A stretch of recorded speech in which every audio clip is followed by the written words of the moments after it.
3 काम सबको करना चाहिए मरने के पहले, जीते जी। क्या? पहला काम जीते जी अन्नदान करना चाहिए। मरने के पहले ही अपनी 13वीं कर लो। मरने के बाद तुम्हारे नाम का अन्नदान ही तो होता है। 13 ब्राह्मण खाते हैं, 13वीं समाज खाता है, तो मरने के बाद 13 ब्राह्मण खाएं, उससे अच्छा है मरने के बाद तो खाएंगे ही, बच्चे तो करेंगे ही। जीते जी अन्नदान, क्योंकि मरने के बाद कुछ मिले ना मिले, अन्न की जरूरत तो मरने के बाद भी, क्योंकि जहां रहोगे। दानवीर कर्ण का नाम तो सुना होगा, महाभारत के एक विशेष पात्र हैं। जब दानवीर कर्ण मरे, तो दानवीर कर्ण जब मरे तो स्वर्ग गए। स्वर्ग गए तो वहां पर इंद्र ने सोने से बनी रोटियां परोसी, कहा कर्ण खाओ। कर्ण बोले इंद्र आप मजाक कर रहे हैं, सोने की रोटी कोई खाएगा? क्या करें कर्ण, आपने सारी जिंदगी स्वर्ण दान किया है। कर्ण ने सारी जिंदगी क्या दान दिया है? वो रोज सोना दान करते थे कर्ण, इसलिए दानियों में श्रेष्ठ है। जब उनका आखिरी समय आया मृत्यु का, वो जिस रथ पर चलते थे वो रथ सोने का था।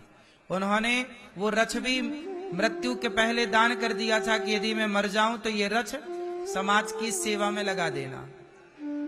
जब उनके बाण छाती पे लगा, अर्जुन ने मारा, जब छाती पे बाण घुसा तो एक पंडित जी आ गए, बोले महाराज हमारी बेटी का ब्याह है, शादी है, पैसे नहीं है, सुना है कि आप बहुत बड़े दानी। देखो छाती में बाण घुसा है, लड़ रहे हैं मौत से, मतलब आखिरी 5-10 मिनट में मर जाएंगे। उस समय ब्राह्मण आ गए। देखो ये, और वो ब्राह्मण कोई नहीं था, श्री कृष्ण ही ब्राह्मण बनकर परीक्षा लेने आए थे कि देखें कि इनके दान की श्रेष्ठता कितनी है। तो भगवान श्री कृष्ण आए ब्राह्मण बनकर। भैया देखो एक बात याद रखना, पता नहीं किस रूप में भगवान आ जाए तुम्हारी परीक्षा लेने, ये समझो, यहां इशारा है ये। पंडित जी आए, बोले हमारा बेटी का ब्याह करना है, बड़े कष्ट हैं, पैसे नहीं है, क्या खवाएंगे, क्या देंगे उनको दान? कर्ण ने कहा कि मैंने तो सब कुछ दान कर दिया है, सोने का रथ है, मेरा धनुष है, मैंने जो वस्त्र पहने हैं मैंने सब पहले ही दान कर दिया, और जिन्हें दिया है उनका अधिकार है अब इस पर, आपके लिए क्या है? तो क्या मैं आपके द्वार से खाली जाऊंगा? कर्ण बोले नहीं, खाली मत जाओ, ये मेरा अंतिम समय है। तब कर्ण को याद आया, कर्ण ने अपने दांतों में सोना लगवा रखा था। पुराने लोग, आपने याद रखा होगा, पुराने लोग दांतों में सोना लगवाते थे, याद है आपको? सोना जड़वा लेते थे दांतों में। सोचिए छाती में बाण घुसा है, आखिरी सांस चल रही है, एक पत्थर उठाए और दांत तोड़े अपने। अब सोचिए मरने वाला अपना दांत और तोड़े। लेकिन धन्य है कर्ण, इसलिए कर्ण को दानवीर कहा जाता है। क्या कहा जाता है? दानवीर। क्यों? क्योंकि मृत्यु के आखिरी पल पर इन्होंने दांत तोड़े, और दांत तोड़ के जैसे ही श्री कृष्ण को दिया, भगवान प्रकट हो गए अपने रूप में। कर्ण, मैं तुम्हें वचन देता हूं कि ये धरती तुम्हें आज से दानवीर कर्ण के नाम से पुकारेगी। ये दानवीर कर्ण नाम भगवान कृष्ण ने दिया है। आज तक तुम केवल कर्ण थे, आज तक तुम केवल राधेय थे, कर्ण थे। आज एक नाम और जोड़ा जाएगा, आज से सारी दुनिया तुम्हें वीर कहेगी। कौन सा वीर? दानवीर कर्ण। जहां भी दानवीर शब्द आएगा वो कर्ण के लिए ही आएगा। भगवान ने कहा कर्ण कुछ मांग लो। तुमने दान किया है, हम ऋणी हैं। देखो, आप दान करते हैं ना, तो आप दान करके भूल जाते हैं, पर आपके दान करने से भगवान ऋणी हो जाते हैं, क्योंकि तुमने किसी को दिया है ना। तो वो जिसको दिया है वो भगवान का ही तो है, तो इनडायरेक्ट आपने सेवा तो भगवान की कर दी। आप बताओ, रास्ते में आपने, अब गौरी गोपाल आश्रम में भोजन सबको मिल रहा है, आप लोग तो भोजन बांट के बंटवा के दे के भूल गए, लेकिन ये बताओ, ये वृंदावन किसका है? भगवान का। वृंदावन में आ कौन रहा है? भगवान के भक्त आ रहे हैं। खा कौन रहा है? भगवान के भक्त खा रहे हैं। आप दान करके भूल गए, पर भगवान नहीं भूलेंगे। उन्हें याद है कि मेरे भक्त को मेरे द्वार पे, मेरे धाम में आया, उसे आपने रोटी दी, वो याद है भगवान को, उसका फल देंगे भगवान आपको। कर्ण को बोले क्या चाहिए? कर्ण बोले प्रभु, जब मैं मरूं, अब मरने वाला हूं, मरूं तो मैं उस जगह पर मेरी चिता जलाई जाए जहां आज तक किसी की चिता ना जली हो। कर्ण ने कहा कि मेरी चिता उस जगह जले जहां आज तक किसी की चिता ना जली हो। अब इस धरती, उस जगह मेरी चिता जले जहां आज तक कोई मरा ना हो, मतलब जिस जगह पे कोई की मृत्यु ना हुई हो, वहां पे मेरी अंतिम क्रिया हो। अब इस धरती में ऐसी कौन सी जगह है जहां आप लोग बैठे हैं, यहां भी कोई ना कोई चींटी तो मरी ही होगी, कोई ना कोई कॉकरोच तो मरा ही होगा, कोई ना कोई जीव तो मरा। इस धरती पे ऐसी कोई जगह नहीं है जहां कोई ना कोई जीव हत्या ना हुई, जीव मरा ना हो। क्यों जी? है? बोलो। बारिश आती है ना, तो बारिश आती, कितने सारे कीड़े मकोड़े उड़ते हैं लाइट में, कितने सारे बरसाती कीड़े, वो कहां नहीं मरते, पूरा धरती उस कीड़े से, मकोड़ों से भर जाती है। हाँ या ना? अब कहां? तब भगवान श्री कृष्ण ने कहा कि आज तक मेरे इन हाथों में, इस हथेली पे किसी की मृत्यु नहीं हुई। तब कर्ण का अंतिम संस्कार भगवान नारायण ने अपनी हथेली में, भगवान श्री कृष्ण ने अपनी हथेली में। देखो, दान करने वाले भक्त को भगवान अपने हाथों में रखते हैं। दान करने वाले भक्त को भगवान अपने हाथों में रखते हैं। दान कोई सामान्य नहीं है साहब। कोई तीर्थ ना कर पाए, कोई गंगा ना नहा पाए, कोई जप ना कर पाए, तप ना कर पाए, केवल दान कर दे तो उसकी सदगति वही होगी जो बड़े बड़े साधु संतों की होती है। दान की भी अपनी एक महिमा है, जैसे गंगा स्नान की महिमा है, जैसे भागवत की महिमा है, ऐसे दान की महिमा है। लेकिन कर्ण ने सोना ही सोना दान दिया। तब इंद्र ने सोने की रोटी परोसी। कहा सोने की रोटी खाएं क्या? बोले क्या करें, आपने सोना ही सोना दिया है, फिर क्या करें? बोले अपने परिवार में कहो कि वो तुम्हारे नाम से अन्न दान करें।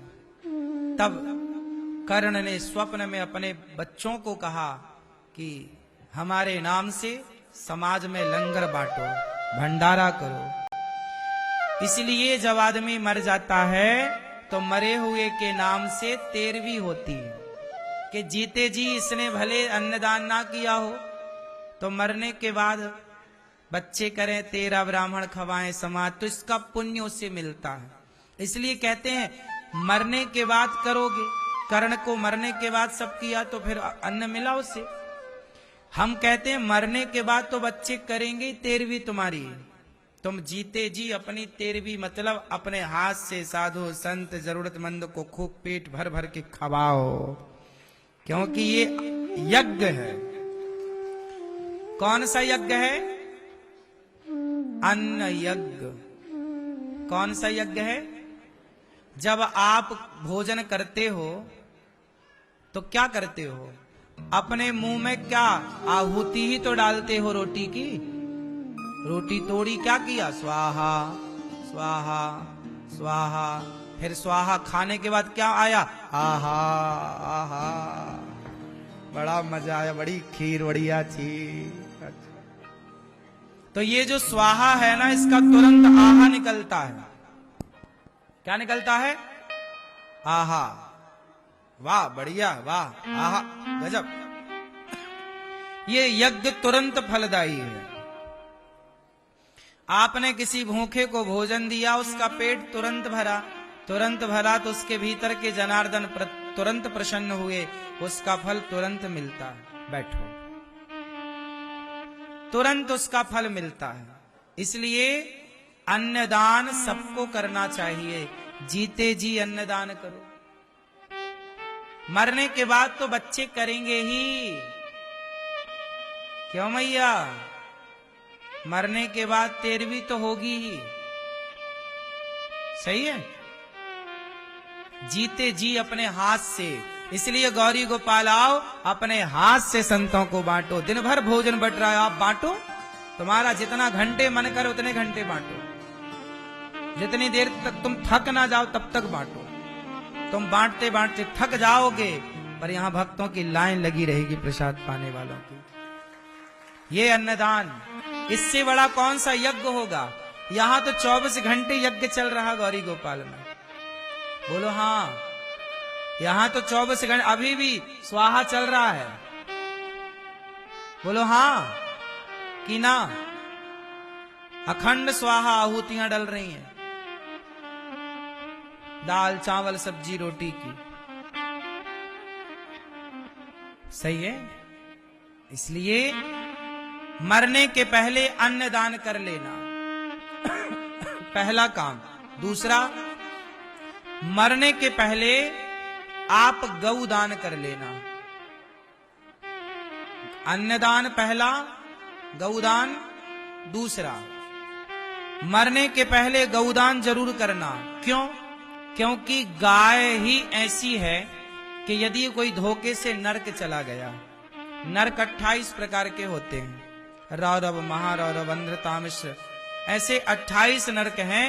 उन नरकों में यदि कोई धोखे से चला गया, तो जैसे गाय, आपको पता है आपको तैरना नहीं आता माना कि, और नाव भी नहीं है, और नदी बहुत बड़ी है, और बाढ़ और चल रही है, तो नदी पार कैसे करना? और आपके पास एक गाय है, तो बताओ कैसे पार होगा? नदी है और आपको तैरना नहीं आता, और आपको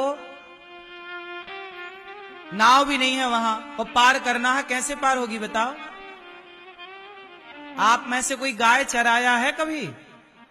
कितने लोगों ने गाय चराई है बचपन में? आपको पता है, कितनी भी बड़ी नदी हो, गैया नदी को पार कर लेती है। गाय को तैरना आता है, जन्मजात। गाय को तैरना आता है। गाय जैसे ही नदी में जाएगी पार होने, उसकी पूंछ पकड़ लो बस, तो गैया की पूंछ पकड़ के गैया बड़ी से बड़ी नदी पार लगा देती है। मैं बचपन में गैया चराता था, तो हमारे गांव में भी बड़ी बड़ी नदियां, गांव के दोनों तरफ नदियां हैं हमारे, तो वो नदी के पार ही गैया चरने जाती है। उस पार मैदान था, खेत थे, तो गैया उस पार जाए, तो जैसे गैया कूदे हम भी कूद जाएं, पूंछ पकड़ लें। हमें तैरना तो आता है, लेकिन लंबी नदी बारिश में तो बहुत बड़ा पाट हो जाता है ना पानी का, तो पूंछ पकड़ के हम लोग, रोज का काम था ये हमारा तो रोज का खिलौना था ये खेल। गाय की पूंछ पकड़ के हम कई बार पार भए नदियों से।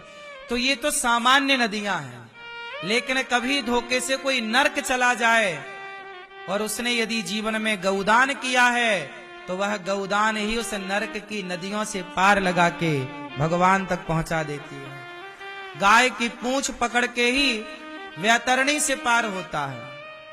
किससे पार होता है? वैतरणी, भव से पार। इसलिए यदि वो फंस गया वो उलझन में, इसलिए गौदान करो जीवन में। गौरी गोपाल गौशाला में जैसे आज मैया जी ने गौदान किया, गाय की पूंछ पकड़ के ही गौदान होता है, तो आप भी ये सब कार्य जीते जी के काम है। ये मरने के बाद बच्चे करेंगे, करेंगे अच्छा है। तुमने सारी दौलत कमाई और बच्चों को दे दी और बच्चों ने कहा अरे अब कौन करे। आजकल तो बच्चे भी, छोटा बेटा कहता है बड़े भाई से, छोटा भैया तुम कर लो पिताजी की 13वीं, तुम कर लो सब काम। तुम्हारे यदि 2 बच्चे होंगे ना, 3 बच्चे होंगे, तो बाप की 13वीं करने में भी वो सोचा विचारी करते हैं कि कौन खर्चा करे इतना सारा, ये जो बिल बनेगा वो किसके माथे जाएगा। इसलिए बच्चे तो मरने के बाद अब राम जाने क्या गैया दान करते हैं कि तुम्हारे नाम का पिल्ला दान करते हैं। इसलिए तुम जीते जी अपने नाम से सब करते चलो। बच्चे जो करेंगे वो प्लस है, तुम्हें ही मिलना है, और क्या बुराई है, क्यों जी। इसलिए भरोसे बच्चों के ही ना रहो, बच्चे करेंगे। चलो बच्चे करना भी चाहें पर माहौल खराब हो जाए, जैसे कोरोना काल आया, कोरोना काल में जिनकी डेथ हुई, मृत्यु हुई, तो करना भी चाहा लोगों ने तो कुछ कर भी ना पाए। न 13 ब्राह्मण मिले कोरोना में खाने के लिए, न समाज खाई। अब पता नहीं किस माहौल में किस समय मरते हैं। तो हम किसी भी माहौल किसी भी समय मरे, अपना सब करके चलें, तो बाद में कोई करे ना करे हम अपने पुण्य से पार होंगे। हम क्यों तुम्हारा मुंह ताकें कि भाई तुम करोगे कुछ हमारे नाम से तब हमारा उद्धार होगा। हम क्यों हमारा बेटा पिंडदान करे तब हमारा उद्धार हो, नहीं। हम अपने जीते जी पुण्य इतना करके चलें कि हमें किसी के पुण्य के बल पर तरना ना पड़े। इतना पुण्य तो कर लो कि अपने पुण्य के बल पर भवसागर को पार कर जाओ। जीते जी कुछ काम कर लो। जैसे रोटी, कपड़ा, मकान, ये जीते जी की जरूरतें हैं, ऐसे गौदान, अन्नदान, और तीसरा काम है भागवत कथा। क्योंकि राजा परीक्षित जी का उद्धार कैसे हुआ? भागवत सुनकर। धुंधकारी का उद्धार कैसे हुआ? भागवत सुनकर। कुछ हो ना हो, जीवन में कम से कम एक बार भागवत जरूर करवा लेना, सुन लेना, पोथी पाठी करा लेना। इससे क्या होगा कि भागवत सुनने वाले का भी उद्धार निश्चित है। तो जैसे रोटी, कपड़ा, मकान, 3 जरूरतें हैं जीते जी की। रोटी, कपड़ा, मैया बोलो मेरी माँ। रोटी, कपड़ा, मकान, ये जीते जी की आवश्यकता है, जीते जी की जरूरत है।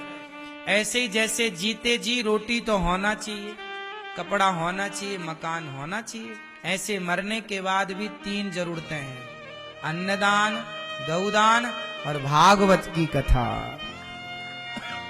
ये मरने की जरूरतें हैं।